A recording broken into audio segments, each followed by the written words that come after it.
conference in San Diego. I'm here with Terry van Winkle from TIC Gums. And Terry, can you comment a little bit about some of the turbulence that is happening in the hydrocolloids market, particularly in guar gum? Well, we've seen that very recently and a little bit unexpectedly, actually. Since the first of the year, prices on guar have skyrocketed, mostly due to increased demand on guar gum in the oil field industry. Okay. The same material is used in the oil field industry as is used in the food industry.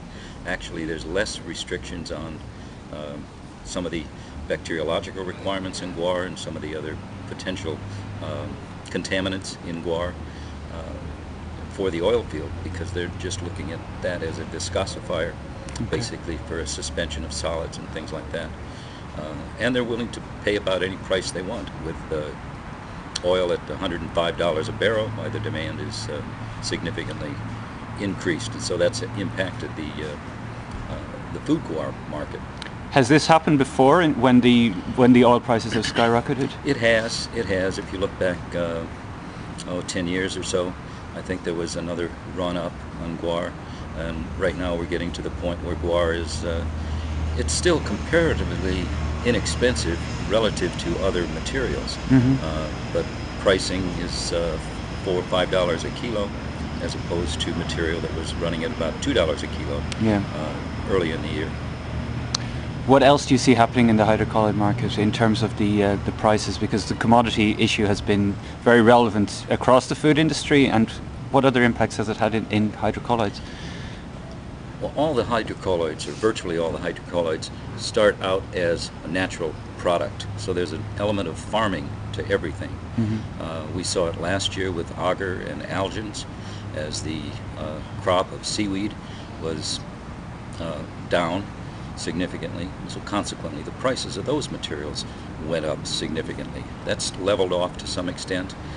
We're seeing right now some situations with gum arabic, which is used as especially the emulsifying grade called Acacia Senegal. That material comes principally from the Sudan. It's still the leading location as far as the source of the gum acacia, and that material has been affected by a lot of the political unrest in Sudan, and it's still unknown as far as which way that's going, as far as splitting this Sudan into two parts, north and south. Sure. So anything that affects either the crop itself or the ability to harvest the crop is going to affect the pricing, and that's what we see in those particular cases. How does the supply compare from the northern part of Sudan with the south? Is it most of the Senegal, the emulsifying grade, comes from the northern area, and the government out of Khartoum obviously wants to protect that. We've sourced material from there, but principally brought the material out through the southern area of Sudan most recently. Chad, a country right next door, also has a good supply, and we've established that as our primary source a number of years ago. Okay. What else do you see happening on the market, Terry, in terms of trends?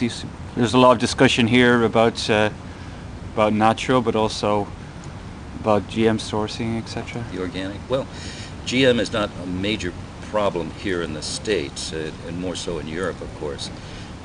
And most of the material is not genetically modified product.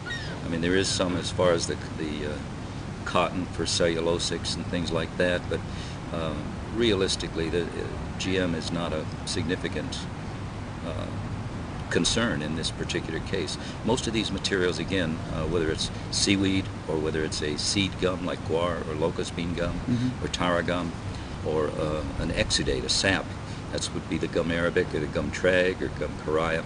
Those products are really taken as a natural product, so they're an agricultural derivative, and we take those materials for the most part natural, as